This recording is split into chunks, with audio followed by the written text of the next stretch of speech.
đã chậpត្រីដែលចាប់ត្រីខ្សានបានប្រហែលជា6-7ដែរបានត្រន់បាដែរដើរចាប់មួយនេះដើមតគៀបក៏ដើមសិតតែផ្លែដាក់មួយហ្នឹងមួយអំបិលម្ទេសដាក់អំបិលម្ទេសមកតាម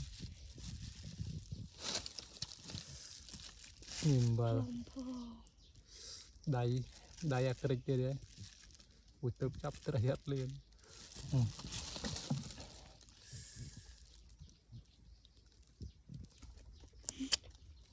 ពពេចមក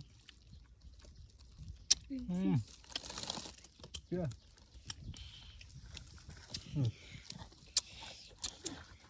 មួយអំបិលម្ទេសហ្នឹង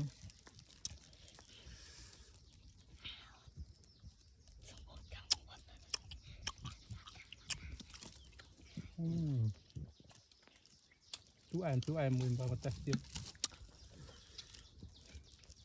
bê xi mong đàn